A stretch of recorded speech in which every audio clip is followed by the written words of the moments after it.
சாந்தி.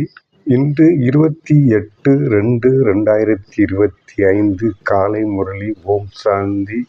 பாப்தாதா மதுபன். இன்றைய முரளியில் பகவான் குழந்தைகளை மிகவும் அன்பாக அழைக்கின்றார். இனிமையான குழந்தைகளே, அமைதி வேண்டும் என்றால் அசரீரி ஆகுங்கள். அமைதி வேண்டும் என்றால் அசரீரி ஆகுங்கள். இந்த தேக உணர்வில் வருவதனால் தான் அமைதியின்மை ஏற்படுகிறது. ஆகையால் தனது சுய தர்மத்தில் நிலைத்திருங்கள். இந்த தலைப்பில் பகவான் என்ன சொல்றார் பாருங்க. அமைதி வேண்டும் என்றால் அசரீரி ஆகுங்கள்.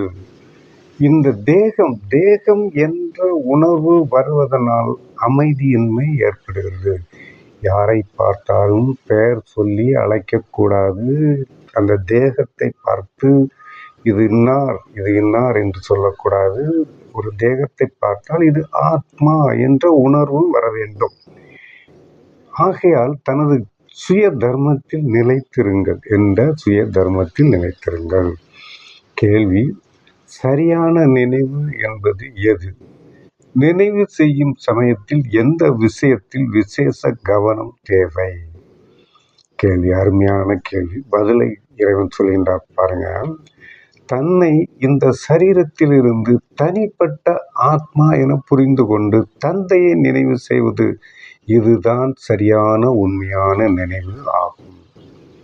தன்னை இந்த சரீரத்திலிருந்து தனிப்பட்ட ஆத்மா, அதாவது ஆத்மா இரு புருவங்களுக்கு மத்தியில் இருக்கின்றது. இந்த உடலில் தான் இருக்கின்றது. இந்த உடலில் எங்கே இருக்கின்றது?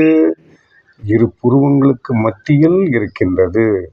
இந்த ஆத்மாவை, அதாவது இந்த சரீரத்திலிருந்து தனிப்பட்ட ஆத்மா, இது ஆத்மா தனிப்பட்டது, சரீரம் வேறு, ஆத்மா வேறு என புரிந்து கொண்டு தந்தை என்றால் இறைவனை, தந்தை யாரு? ஆத்மாவுக்கு தந்தை, நமது உடலிற்கு தந்தை, நம்ம பெற்ற தந்தை.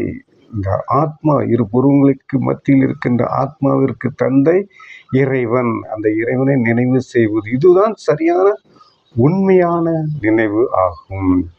எந்த தேகமும் நினைவுக்கு வரக்கூடாது. தேகம் என்ற உணர்வு நினைவுக்கு வரக்கூடாது.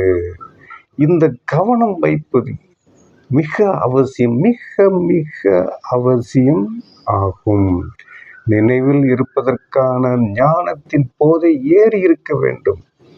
நினைவில் இருப்பதற்கான, நினைவு என்றால் எந்த நினைவு? இறைவனுடைய, பகவானுடைய நினைவில் இருக்க வேண்டும். பகவானுடைய நினைவில் இருப்பதற்கான ஞானத்தின் போதை ஏறி இருக்க வேண்டும். பாபா நம்மை முழு உலகத்திற்கும் எஜமானாக ஆக்குகிறார். பாபா, அதாவது பகவான் இறைவன் நம்மை இந்த முழு உலகிற்கு எஜமானாக்குகிறார். இது முடியாத காரியம், யாராலும் முடியாது. நாம் இந்த முழு உலகிற்கு எஜமான் என்றால் நினைத்து பார்க்க முடியாது. நம்மை எஜமான் ஆக்குகிறார். நாம் முழு சமுத்திரம், முழு பூமிக்கு எஜமான் ஆகிறோம் என்பது புத்தியில் இருக்க வேண்டும். புத்தியில் இருக்க வேண்டும். இந்த முழு உலகிற்கும், முழு சமுத்திரத்திற்கும், முழு பூமிக்கும் எஜமான் ஆகிறோம் என்பது புத்தியில் இருக்க வேண்டும் என்று இறைவன் கேள்விப்பதில் அருமையாக விளக்குகின்றார். நன்றி. ஓம் சாந்தி. இந்த கேள்விப்பதிலே அருமையாக மீண்டும் மீண்டும் மீண்டும் கேளுங்கள். நன்றி.